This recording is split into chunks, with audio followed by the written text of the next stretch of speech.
vamos a agregar que verifiquen, o sea, que consideren en otra instancia, en un punto adicional, que todo el edificio, toda la obra, la vivienda, tiene cubierta liviana. Entonces, como tiene cubierta liviana, habíamos visto que el esfuerzo predominante o el comportamiento predominante era fuera del plano. Así que van a verificar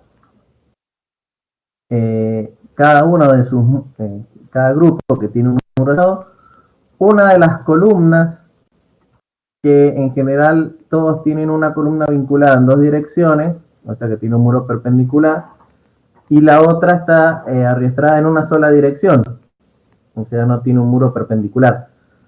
Vamos a considerar que no hay, que están aisladas esas columnas, excepto el grupo 2 que tiene como dos tabiquitos de 10 centímetros de pandereta en el extremo. Vamos a considerar que esos tabiquitos no existen, o sea que está aislada directamente la columna de la derecha del muro, y van a verificar esas columnas para una acción perpendicular al plano. Así ya queda el práctico cerrado, considerando diafragma rígido y diafragma flexible. Obviamente que esa columna que está fuera del plano la van a tener que verificar, y la fundación, o sea, cómo van a fundar esa columna. Dado que hay algunas que pueden llegar a estar vinculadas en dos direcciones, como la del grupo 3, en el grupo 3 la columna de la derecha, voy a compartir un poco pantalla si les muestro.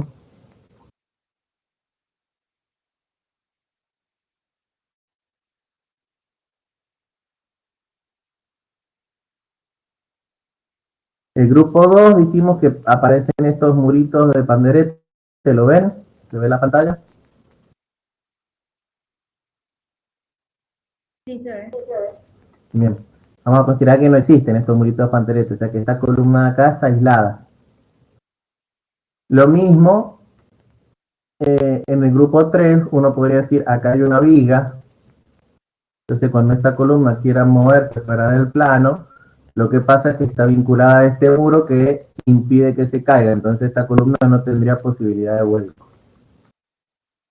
El grupo 4 sí tiene esta columna que puede tener posibilidad de caída fuera del plano. El grupo 5 puede optar por el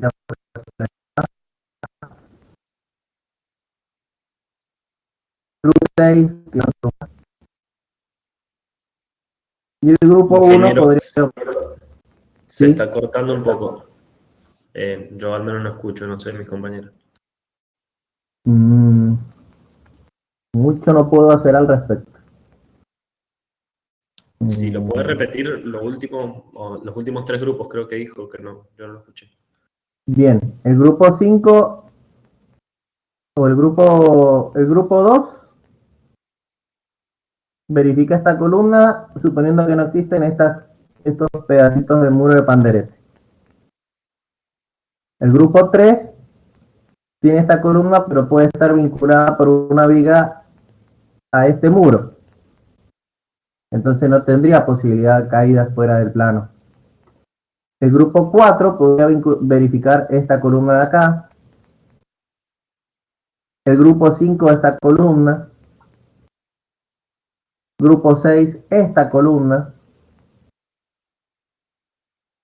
Y el grupo 1 esta columna de acá. Pero como el grupo 3, dentro de toda lo que se puede hacer, puede considerar que esta columna está vinculada en dos direcciones, porque está vinculada por una viga acá, vamos a dejar que el grupo 3 verifique esta columna de acá. ¿La ven? La que está al lado de la puerta de entrada.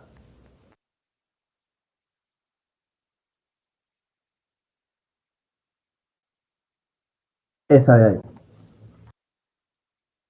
esa está aisladita, no tiene ningún problema. Entonces, para realizar eso, vamos a considerar que en la misma forma que estaba apoyada la losa, están apoyadas las correas, ¿sí? Y adicionalmente, vamos a considerar, eso se los anoto acá, después se los pongo en el grupo directamente.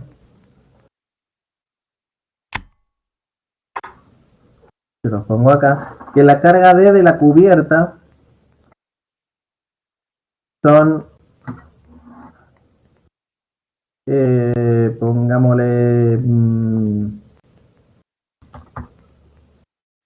120 kilogramos por metro cuadrado, esa es la carga D, que hay una carga S de 30 kilogramos por metro cuadrado, y que hay una carga LR de 100 kilogramos por metro cuadrado. Entonces, en el reglamento Impresil SOC 103, parte 1, tendrán que ver cómo combinar estas cargas para obtener la carga de cubierta. El peso de la mampostería yo ya se los había dado, ¿no es cierto? Sí, creo que lo tenían como dato. Entonces, con estos datos de la cubierta, no tienen que hacer el detalle de la cubierta, no tienen que detallarla, nada, solamente saber que las cargas cambiaron. Con esas cargas van a verificar los elementos aislados, que son esas columnas y la fundación. Tener en cuenta que es una casa de un solo nivel. Vamos a suponer que esa casa de un nivel está colindando con otros lotes, entonces no podemos invadir el lote contiguo. Vamos a considerar que hay entre lote y lote 50 centímetros de separación, no mucho más, han dejado una separación 25 centímetros, no milímetros, centímetros a cada lado, o sea que no está pegado al muro con muro. Y ustedes me dirán, ¿para qué me sirve eso? Y para que no hagan una base de 2 metros por 2 metros, por ejemplo. Entonces, tendrán que ver cómo plantear un sistema que sea equilibrante para las acciones en la fundación. Vimos en la clase pasada que hay muchos métodos para evitar el vuelco de estas columnas. Vamos a ver si se ve.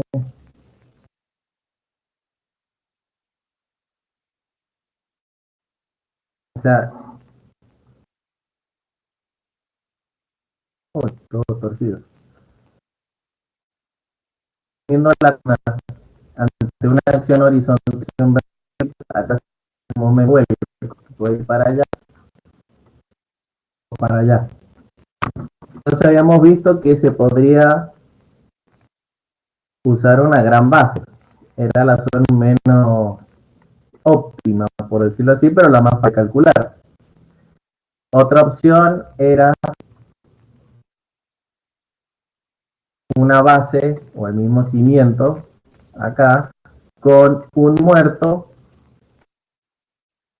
donde se ocupaba el peso del suelo.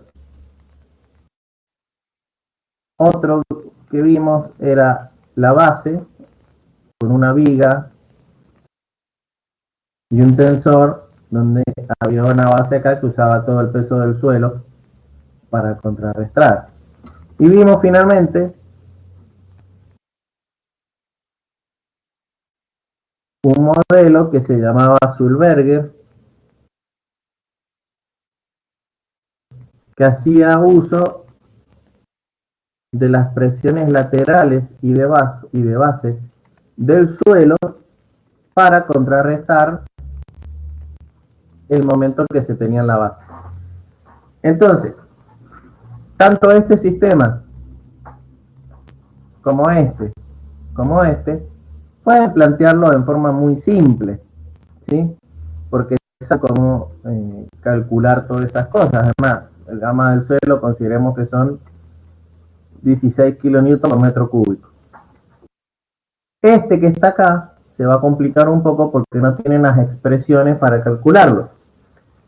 Si bien está el apunte de diafragma flexible, si no lo tienen me avisan y lo subo, donde hay un método muy simplificado para aplicar.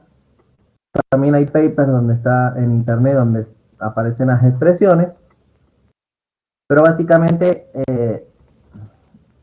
acá se controla que el momento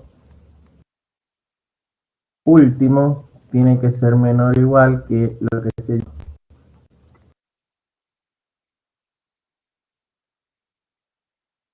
un momento de base, que es el aportado por esta fuerza de acá, o sea, por todas las tensiones que se producen en la base, y un momento lateral, que es el que se produce por estas tensiones aquí, este brazo de palanca dividido en un coeficiente de seguridad que generalmente es 1,5. Entonces, todo esto, el momento de la base, el momento lateral, son una función de el peso específico del suelo, el ángulo de fricción del suelo, de la cohesión, de las dimensiones de la base y de la, vamos a verlo así, altura de la fundación. O sea, todos estos parámetros aparecen unas ecuaciones que en cada uno hay dos casos distintos, se calculan estos puntos y se calcula el momento último y se comparan los dos y se verifica el macizo. No sé, creo que esto no lo tienen subido en la página. Si es así, se lo subo. Es una hojita muy simple para que puedan aplicar el método. Si no, pueden hacer cualquiera de estos y dejarlo planteado.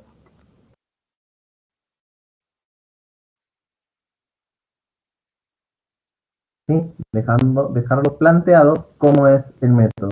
Pero sí, alguno tiene que estar resuelto. Ya sea una base aislada, una base con un muerto o una base con el contrapeso acá con el visor. Como dato les dije, vamos a ocupar que gamma, el peso específico es 16 kN por metro cubo, que phi son 25 grados, que C vale 0, y vamos a considerar que este ángulo delta es 2/3 de phi, y este ángulo de fricción acá es 2/3 de phi. Entonces acá, si uno lo ve en planta, esto ve el macizo, o sea, el bloque este de hormigón, y ve al costado todo el suelo que se ha querido arrancar, que hay un tronco de pirámide acá. O sea, esto es un tronco de pirámide porque tenemos esta base, esta altura, y es cuadrado porque el contrapeso, el muerto. Entonces pueden calcular el volumen del suelo, el volumen de hormigón y eso involucrado. Esto es lo de una casa de un nivel con un techo de madera. Tengan pendiente o pensado cómo van a hacer la fundación. No vaya a ser después que el sistema de fundación sea más caro que la casa. Entonces plantear bien o hacer bien el cálculo, bien el análisis para ver cuáles son las involucradas para analizar la estructura. Tampoco vale hacer trampa. ¿Cuál es la trampa? Si ustedes agarran el elemento columna y hacen este modelo y dicen, bueno, va a haber una carga acá que es producto este peso del muro. Una acá, que es la reacción de la cubierta, que esta reacción de la cubierta se transforma en una fuerza a través del coeficiente sísmico. Entonces van a hacer que el momento en la base es el cubo del muro por el coeficiente sísmico, la altura al cuadrado por 2/3, que es el triángulo este, más C por la carga de la cubierta, por el R de la cubierta, por la altura. Ese es el momento en la base. Acá en la carga axial, tengan en cuenta las mismas cargas que están considerando acá. No van a decir, no, bueno, pero para calcular la carga axial voy a tener más vigas y reaccionar más vigas acá. Entonces, en lugar de esta reacción de cubierta de 0,3 toneladas, voy a tener una de 0,7 toneladas. Y esto voy a considerar que hay una carga más grande de muro, entonces voy a tener más carga vertical y todo. No. Acá ponen 0,3. Este 0,3 viene acá e influye en fuerza. Si ponen 0,7, este 0,7 viene acá e influye en la fuerza. O sea, hay que poder entre las cargas y las solicitaciones que aparecen. No pueden aparecer después cargas que nos ayuden si al principio no aparecían. Que puede llegar a aparecer un mecanismo que ayude, que no involucre cargas, sí, pero no cargas nuevas que no han sido consideradas. No sé si se entiende la idea esa.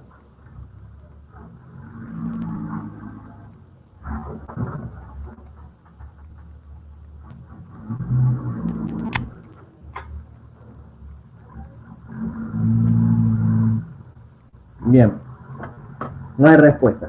Espero que se haya entendido eso. Entonces, con todo lo que vimos en la clase pasada, que era verificación de una cubierta liviana, cómo se podía verificar la columna, cómo se podía verificar la viga, y los sistemas de fundación para estructuras pequeñas o simples que tenían grandes excentricidades, vamos a agregar esta parte del práctico, que es verificar una columna al vuelco. Ya tienen todos los datos, se los acabo de escribir acá, y lo van a anexar al práctico. Una columna nada más. Y verificar un sistema de fundación inteligente y proponer el del macizo. ¿Sí? Si quieren investigar por su cuenta todas las ecuaciones que involucran Sulberger y todo eso y quieren aplicarlo, ningún problema, lo pueden hacer. Me conformo con que planteen cómo es las acciones que producen el vuelco y cuáles son las acciones y las tensiones que aparecen que intentan equilibrar ese vuelco. Y hoy van a haber fundaciones de muros. Con eso termina la parte de edificios bajos, y para la semana que viene el muro que ustedes tenían, que verificaron ya para hoy, le harán la fundación, y con eso redondeamos el práctico. Si llega a haber alguna observación de lo que han presentado, se las voy a subir, trataré en esta semana para que lo puedan corregir para la siguiente semana, y cerraremos el práctico, porque seguramente aparece alguna corrección, la semana que viene no, sino la próxima semana. Ahí daremos por finalizado el práctico con las observaciones que correspondan. No sé si hay alguna duda. No, perfecto. Buenísimo. Entonces, Carlos, buenas tardes. Buenas tardes, ¿cómo le va? Se escucha con eco, no sé si soy yo. Buenas tardes, sí, se escucha un poco con eco. Buenas tardes. ¿Cómo les va? Bien, Carlos, ¿cómo estás? Bien, acá andamos. Muy bien, ingeniero. Tratando de acomodarme acá.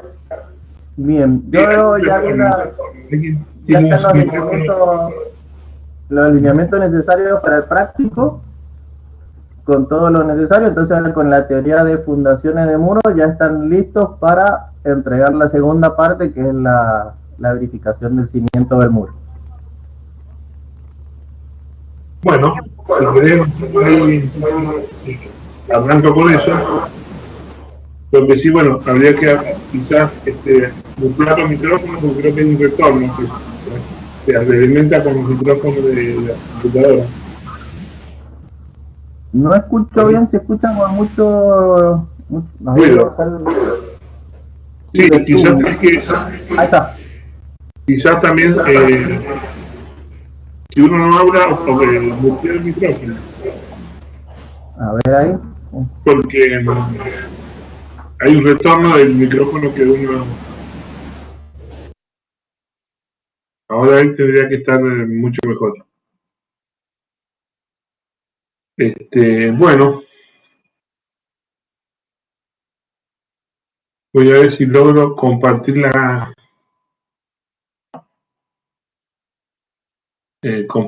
pantalla. ¿A dónde tendría que ir a compartir? Porque esperen que no sé por qué en esta plataforma siempre tengo problemas para compartir la pantalla.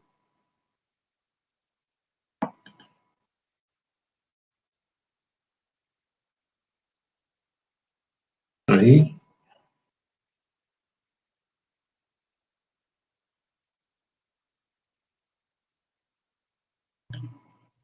Ahí están viendo una pantalla de PAN. Sí, profe. Sí, perfecto, se ve. Bueno, voy a hacer una pequeña ensaya de esto del PAN acá como modo pizarrón.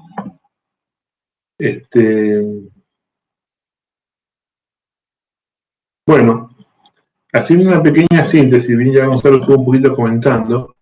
Nosotros vimos en la primera clase y parte de la segunda se vio el tema de obviamente las estructuras con mampostería, muros de mampostería. En la primera clase vimos especialmente los muros de mampostería encadenada, con resistencia al corte en su plano, orientados por supuesto a aquellas construcciones que tienen quizá una cubierta en el piso de losa donde las fuerzas sísmicas toman cierta magnitud. No obstante, en las construcciones que tienen una cubierta flexible o liviana también obviamente juegan un papel preponderante los muros para dar estabilidad lateral entre ellos unos con otros, o darle estabilidad lateral a la cubierta. Y bueno, vimos cómo se diseñaban los muros y todos esos detalles, los encadenados, bueno, toda la cuestión reglamentaria. Y ahora vamos a ver un poquito el tema de fundaciones de esos muros.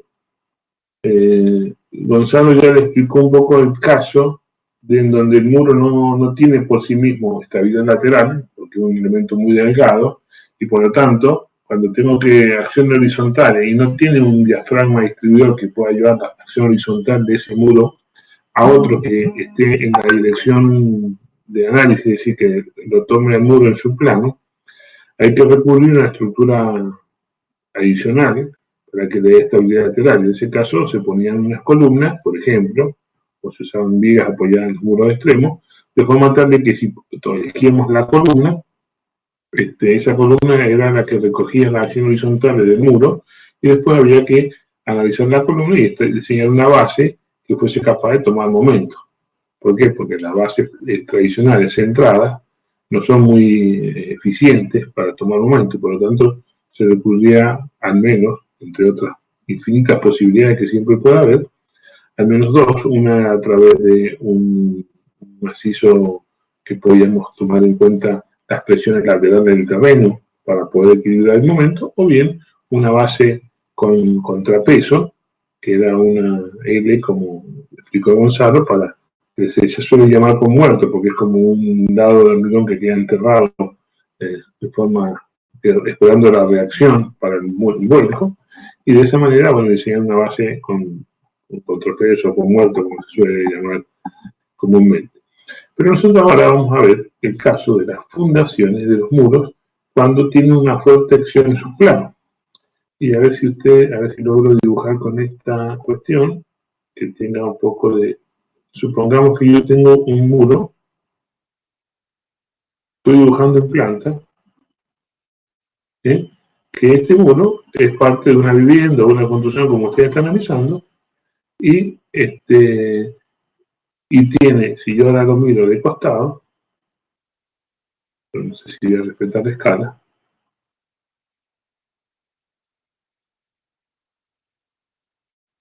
Podría ser algo así.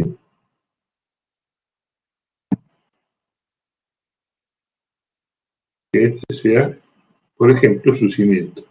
Si yo lo miro en planta, sería así. Pero ¿qué puede pasar? Obviamente, ¿no? En la mayoría de los casos, ese muro no suele estar solo, puede estar, por ejemplo, unido a otro muro perpendicular, que forma otro cerramiento, otro muro, lo que fuese.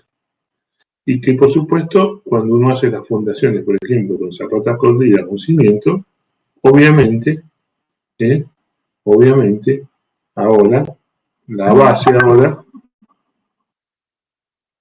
es la base es continua, o sea, no se hace un cimiento que se hace un pedacito de uno y otro, entonces por lo tanto, ahora, y es obvio de que al momento de analizar no solamente la rigidez del muro, sino las fundaciones fundamentalmente, este muro, esta fundación, este muro perpendicular también sea partícipe de, de la resistencia al muro cuando está, por ejemplo, sometido a acciones horizontales y acciones verticales, como normalmente analizamos. Entonces, el análisis que vamos a explicar hoy, ¿qué pasa cuando, cómo hacemos las fundaciones cuando, tengo que ver, no, tengo que pasar, bueno, el sistema nada es perfecto, tengo que pasar, salir de acá del modo lápiz, para ver si puedo pasar el modo selección.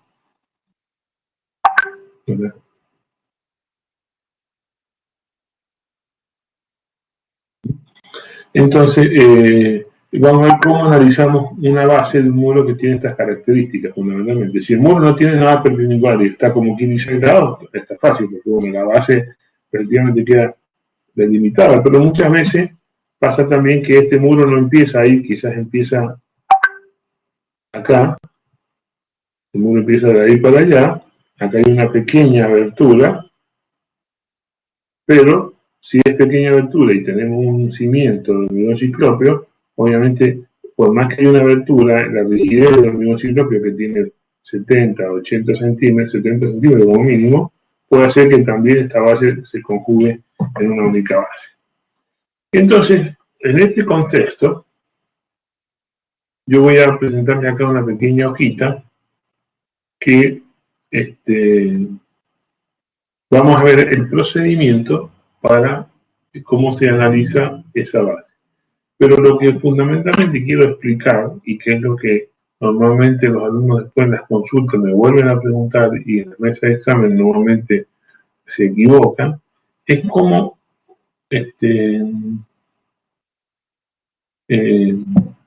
se concibe el análisis de esta fundación, que va a estar sometida a esfuerzo axial y a momento.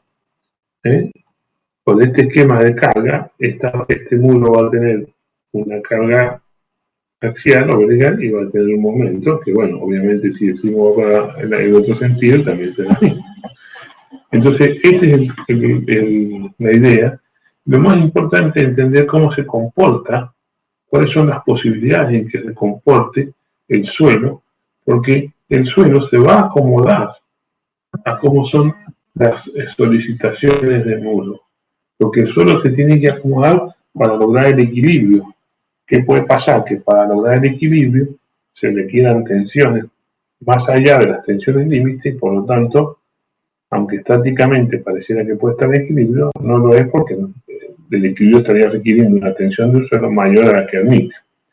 Entonces, esta interacción entre el muro y el suelo es lo que vamos a tratar de explicar conceptualmente y es lo que me gustaría que entiendan y pregunten si no está claro.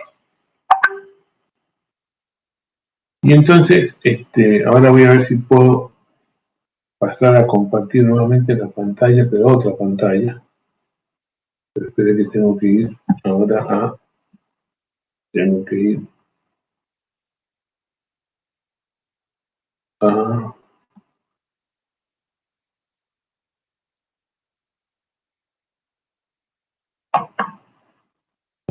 tengo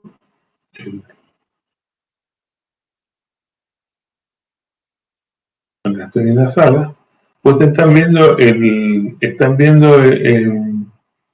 el Explorer o están viendo la pantalla del Paint que yo he mostrado. No, estamos viendo como sus carpetas. Pero hasta recién estaban viendo el Paint, ¿o no? Sí. O sea que está cierta razón, bueno. Bueno, vamos de vuelta entonces a compartir la pantalla 2.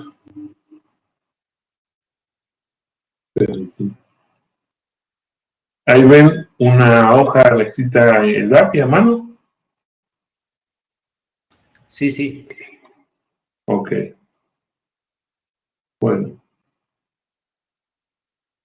Bueno, no sé si se vea bien ahí y si no lo tengo que agrandar. Está medio chico ahí, ¿no es cierto?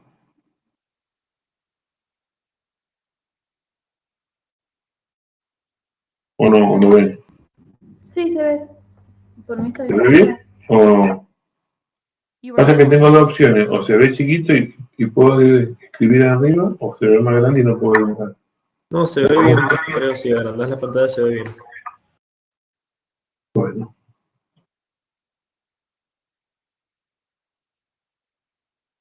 Bueno, si ustedes ven ahí, yo he dibujado, el primer dibujo es el muro con un muro básico en donde tenemos el muro encadenado, el cimiento y una carga uniformemente distribuida sobre el coronamiento del muro que puede estar compuesta por una carga D, una carga L y la acción sísmica que representa el modelo que hemos estudiado, que vendría a ser el resultado de la distribución de acciones sísmicas a lo que le toca.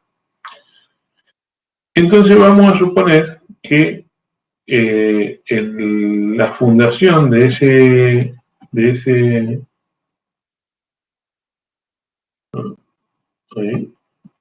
muro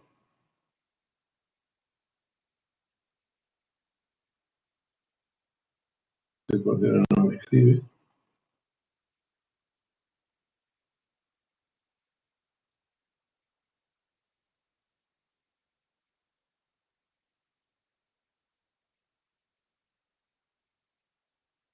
Bueno, no sé por qué no me escribe. Bueno, está complicado hablar usando pantalla de sistema de tableta. Esto está, recién me escribía, me tomaba el dibujo, me tomaba la herramienta pero ahora no me deja. Cuando lo estaba compartiendo la pantalla me dejaba. Bueno, ¿qué va a hacer? ¿El puntero lo ven? Ahí está en el dibujo, ¿por qué no? Bueno, lo voy a hacer no con la tableta, sino con el coso. Bueno, acá ven que esta sería la base que tendría el muro ese, en donde tiene unos elementos perpendiculares, porque hay otros muritos, otras mochetas, entonces eso hace que la base tiene esta forma. Entonces, nosotros, esa base, tiene acá,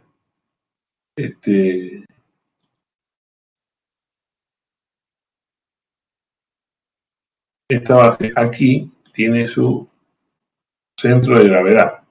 Entonces, ¿qué pasa? Tenemos una serie de acciones, nosotros el peso del muro, la resultante de la carga distribuida, el resultante de la carga muerta, la carga sísmica. Y entonces, ¿qué hacemos? Y obviamente tiene la acción sísmica que genera un momento. Entonces, ¿qué hacemos? Si yo tomo este eje como el baricentro de la base, yo tengo esta base que no tiene una forma rectangular, tiene una forma distinta por la participación que tiene un perpendicular, pero tiene su baricentro. Entonces, ¿qué hago? Reduzco todo el sistema de fuerza al baricentro de la base. Entonces, ¿esto en qué se va a reducir? Yo voy a hacer la sumatoria de las fuerzas verticales, todas van a estar concentradas como esfuerzo normal en el baricentro de la base. Y después, tanto de acciones verticales como horizontales tienen momentos, porque fíjense que el centro de la base está acá, el peso del muro está centrado, entonces tendría un pequeño momento. La fuerza, yo tendría que hacer todo el sistema de momentos de fuerza y reducir a un momento único aquí en el centro de la base. Por supuesto, tendríamos que plantear la tercera ecuación de fuerza, que sería la sumatoria de fuerzas horizontales, que sería la que, a través de la fricción de la base, equilibraría la fuerza horizontal. Y tenemos las tres ecuaciones de equilibrio en el plano, así que, pero bueno, descontando esta, que no nos va a interesar por ahora, las verticales de momentos están planteadas como todo un sistema de fuerza está reducido a una fuerza normal y a un momento vector. Y ahora puedo hacer una simplificación más todavía. Puedo, como están reducidas a este punto, puedo hacer un siguiente paso, que es determinar una excentricidad, que es el momento de la fuerza normal, y entonces puedo desplazar la resultante normal a esta excentricidad E, y entonces esta fuerza desplazada me cumple el efecto de las dos cosas, del normal y el momento. El normal y el momento aplicado al horizonte de la base puede ser reemplazado por una única fuerza desplazada a una excentricidad E como fruto del momento de la fuerza normal. Y eso, se me dio, disculpe, el viento sonda acá en mi casa empezaba, así que si se me iba a cortar la luz, bueno, obviamente vamos a tener problema con la clase, porque está muy fuerte acá el viento sonda. Bueno, entonces, hemos llegado a esa situación, ¿no?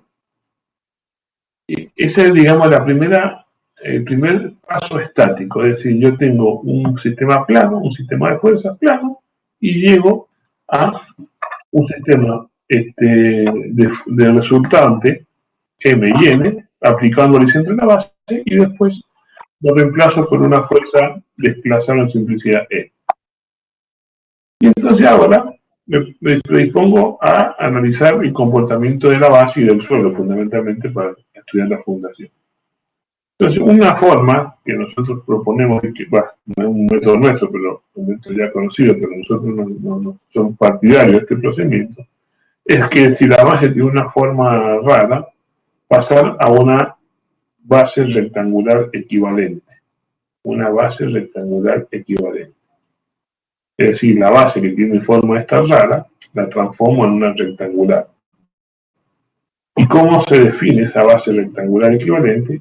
Tiene que tener estas propiedades. Tiene que tener la misma área, tiene que tener el mismo momento de inercia del área de la base y tiene que ser covaricéntrica con la base original.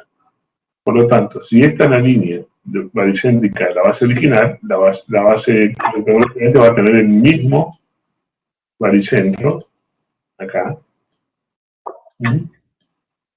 Y si yo planteo las ecuaciones, en el ejercicio está L por B igual a área, y el I igual a BL cubo sobre 12, estoy usando el mapa, porque la tableta no me funciona, no sé por qué.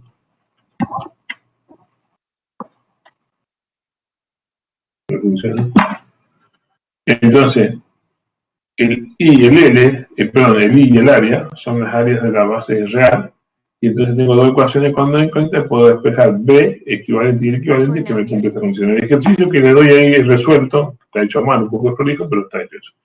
Entonces con esto yo encuentro una B equivalente y una longitud equivalente que es covaricéntrica con la base. Y entonces ahora ya estoy listo para empezar a analizar qué pasa con el suelo de fundación de esta base. Entonces, depende de la magnitud del momento y el esfuerzo normal, es decir, del esfuerzo normal y la excentricidad, es como el suelo se va a comportar y va a reaccionar para equilibrar esa acción. Entonces, fíjense, podemos tener tres casos, por lo pronto. El primer caso es que la excentricidad, esta M sobre N, es relativamente pequeña, y entonces cae dentro de lo que se llama el núcleo central de inercia, es decir, la excentricidad es menos que un sexto de la longitud de la base. En ese caso, si cae ahí, lo que sucede es que la teoría de Rankine las tensiones de esfuerzo sobre área, más momento sobre momento muy resistente, lleva aquí una distribución trapecial del suelo, ¿sí? Y entonces el baricentro de ese trapecio es donde está aplicada la resultante, la reacción del suelo, y obviamente tiene que ser coincidente con la fuerza, porque para poder equilibrar esta fuerza, la única forma es que el suelo genere una fuerza igual y en sentido contrario. Por lo tanto, la distribución de tensiones se acomoda de tal manera que la R queda aplicada en el baricentro del trapecio y ese baricentro coincide con la fuerza normal. Si la excentricidad aumentara justo hasta el límite, hasta el borde de F sobre 6, resulta ser que este trapecio se transforma en un triángulo. Y eso que está queriendo decir es que, bueno, obviamente, si este es un triángulo, la resultante del triángulo está a 1/3 de la longitud, es decir, a 1/6 de acá, y se equilibra obviamente la fuerza actuante, y por lo tanto la distribución es triangular. ¿Y qué pasa si ahora la excentricidad sigue siendo mayor? Y en ese caso, si vamos a la teoría de resistencia de materiales tradicional, aparece un diagrama doble triangular en donde había una cuestión de tracción y una compresión, y bueno, en la resistencia material de materiales clásicos, esta tracción y esta compresión equilibran el momento y la fuerza normal, pero el suelo no es capaz de tomar esta tensión de tracción, por lo tanto el suelo tiene que reacomodarse ahora con un nuevo triángulo, quizás más intenso, para que su resultante pueda equilibrar la acción actual. Y por lo tanto, el área del triángulo es el volumen de tensiones que genera la reacción, y por lo tanto la tensión, o eso se entiende, la tensión máxima es más grande que en los casos anteriores. Y por último, vamos al caso que reducimos, nos gusta a nosotros este procedimiento de área efectiva, que consiste en lo siguiente. Yo voy a suponer que el suelo se va a responder con una distribución de tensiones uniforme, rectangular. De tal manera, en la hipótesis de que como esta triangular se empezaría acá, el suelo puede plastificar y generar una tensión rectangular. Sería un concepto similar a el concepto de distribución de tensiones en el hormigón armado, cuando usamos el diagrama de la parábola, ¿no? Y que es reemplazado por una distribución triangular de 0,85 rectangular, perdón. Este sería el concepto parecido, entonces de tal manera de que ahora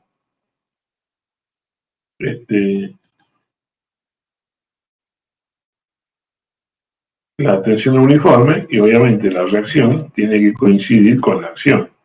Y por lo tanto el ancho ahora del ancho de la tensión va a ser el que físicamente sea posible. Si esta es la aplicación de la fuerza y esta es la distancia al borde de la base, la única forma que para que el rectangular sea colineal la resultante es que duplique ese borde, y por eso se llama esta distancia A, esto 2A, y este es el volumen de tensión. Y la reacción kappa, obviamente, se puede equilibrar fuerza o despejar la tensión que equilibra la fuerza. Y entonces, esta área efectiva, esta es de rectangular corriente y esta de abajo es la área efectiva, es la que tengo que usar para equilibrar el sistema. Entonces, si esa circunstancia, si supongamos que voy a borrar, ¿no? Voy a borrar. Si yo tengo esta distancia A, que duplico, entonces pongo la tensión límite acá y multiplico por este volumen de tensión y me da una R que es más chica que N, que me está diciendo que la base es insuficiente, porque yo, usando la tensión límite que puedo usar por el área efectiva disponible, no logro equilibrar N. Entonces, ¿qué tengo que hacer? Y tratar de que agrandar, si no puedo cambiar la tensión, porque el suelo ya está, pues tengo que cambiar el área efectiva. ¿Y cómo puedo cambiar la efectiva? Bueno, si aumento el tamaño de la base, tengo más área rectangular equivalente y voy a tener quizá una base, por ejemplo, más larga. Entonces el A va a ser hasta acá. Voy a cambiar de color. El A ahora va a ser hasta acá. El 2A va a ser hasta acá. Esto va a ser así. Entonces ahora mi área efectiva va a ser así. Y entonces voy a multiplicar la tensión límite por esta, y, bueno, y por el ancho de la base. Y entonces puedo lograr que verifique. Y entonces lo que tengo que, como resumiendo, ya que después este está subido, te limita a los apuntes, lo que me interesa es que entendamos la física del problema. Y por eso, sobre eso quiero repetir el procedimiento. Yo tengo que verificar el muro, tengo una base que no es rectangular. Si es rectangular, listo, no me preocupo más nada, pero si no es rectangular, para hacer este procedimiento aprovecho y la transformo en una rectangular equivalente. Paso 1. Paso 2, hago la estática de las acciones y encuentro el momento y el esfuerzo normal resultante y su excentricidad que viene, que deriva de esto.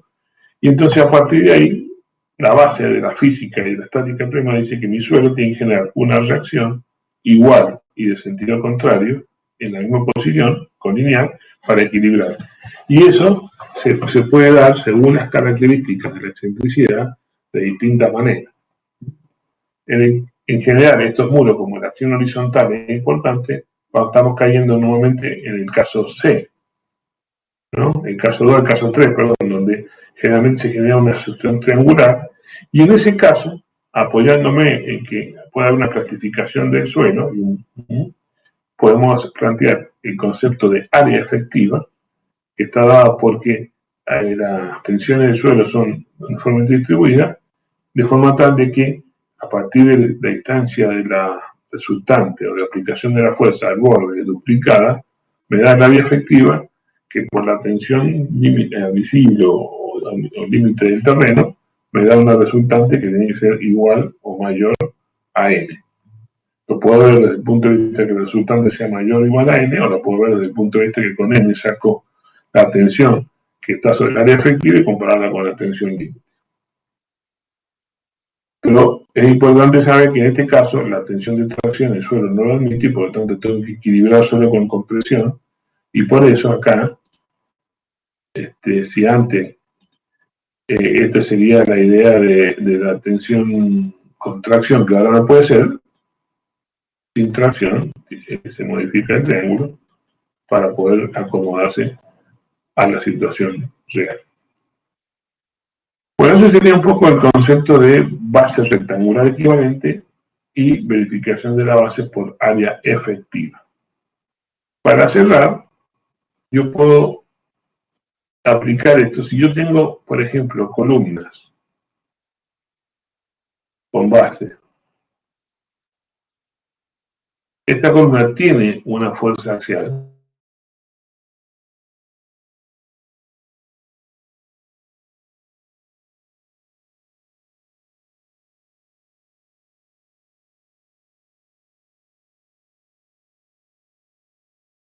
Ya es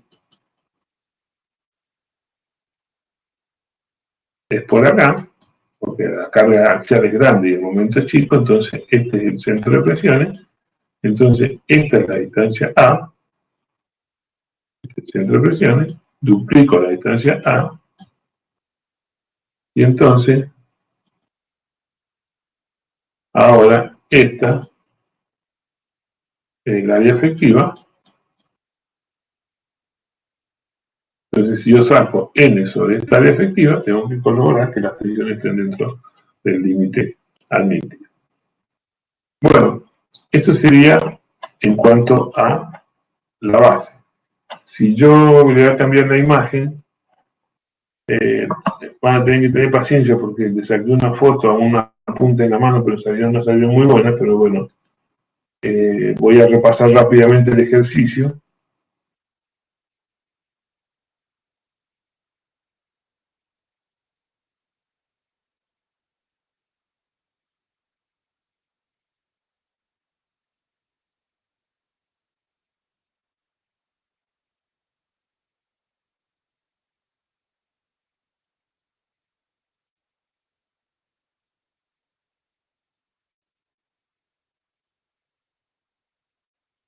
No sé si ahí ven el ejercicio.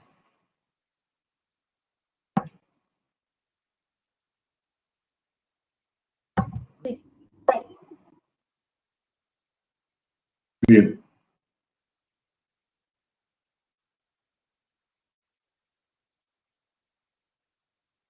Bueno, fíjense, acá está puesto el muro con una dimensión, le voy a pasar rápido, pero esto lo tiene usted ahí en los materiales.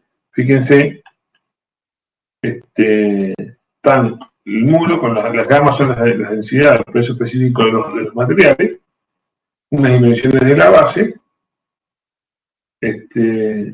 y después, con el resultado de las acciones, no me voy a detener, con la geometría encuentro el baricentro de la base, saco el área, el momento de inercia, y después hago la base rectangular equivalente. Como ven, planteo la ecuación L equivalente por el equivalente igual a A, que es 2 metros cuadrados, que es la base real, y B equivalente por el equivalente al cubo sobre 12 me da el momento de inercia, que es igual al momento de inercia real. Y entonces reemplazo esta ecuación acá y puedo sacar la longitud equivalente y después saco el B equivalente. Entonces, esta base ahora la puedo reemplazar por esta otra que es covalicéntrica. Entonces he pasado de la base forma rara a una base rectangular equivalente. Y entonces ahora hago la reducción de fuerzas, de todas las fuerzas al baricentro de la base, y entonces voy a llegar, no me voy a poner ahora, a un esfuerzo normal desplazado a una excentricidad y que tengo que equilibrar con la reacción.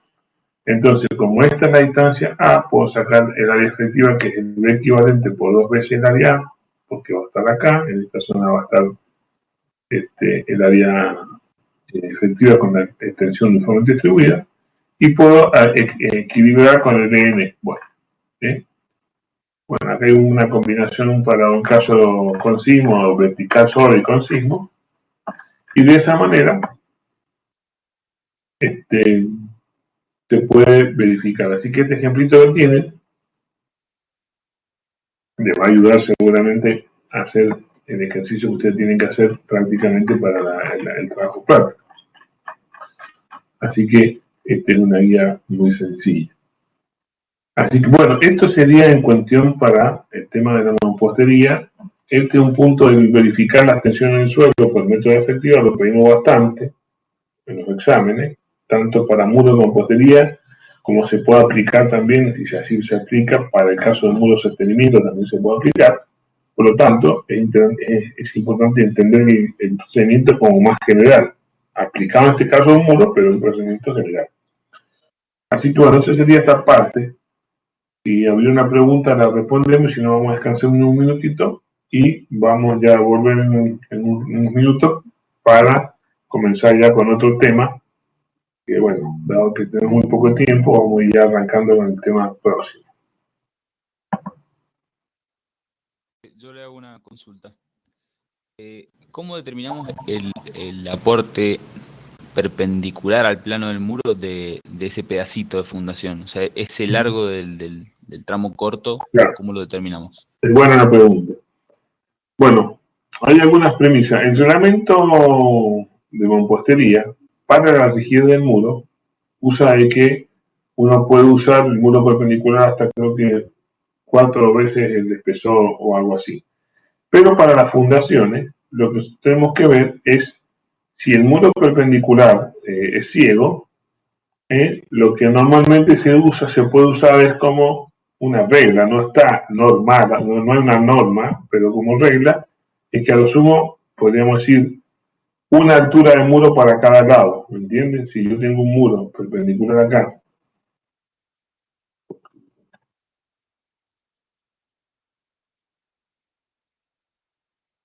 voy a decir otro.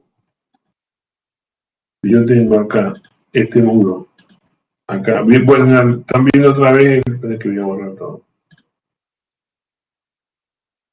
Si este muro acá es largo, bueno, yo puedo tomar una altura de muro hasta acá y otra altura para acá, o sea, podría tomar, asumo 2,5 metros para acá, 2,5 metros para allá. Pero siempre y cuando yo no tenga otro muro acá, y tengo este muro así, entonces ¿qué pasa? Mi colaboración no puede ser más que la mitad, porque es como una, digamos, como no puedo tomar para este muro todo y para este muro también todo. Entonces ahí tomo la mitad para cada uno. Y si después no tengo mucho muro, pero tengo cimiento que continúa, bueno, puedo tomar una altura de cimiento como colaborante. Como regla general, si bien ya ha sido reemplazado el código, pero tiene algunos elementos que pueden ayudar, en el código anterior, en el código de construcción de símbolos existentes del año 87, al final del reglamento hay unas directrices. Directrices son como lineamientos que pueden usarse para cumplir las condiciones del código, y ahí hay algunas reglas y unos gráficos explicativos de cómo uno puede tomar la colaboración de los muros perpendiculares para las fundaciones, así que esos serían los criterios. Por decir, no hay una norma que sea estricta. Uno tiene que también usar el juicio ingenieril para decir, bueno, esta parte es la que yo pienso que hasta acá va a participar. Si una abertura muy grande no puedo, porque si está solamente el cimiento que no es armado, yo puedo tomar una altura de cimiento. Si tomo muy largo, no, el cimiento se va a partir porque no es armado. Entonces, la rigidez, esta idea de distribuir a 45 más o menos, a 45 grados, en la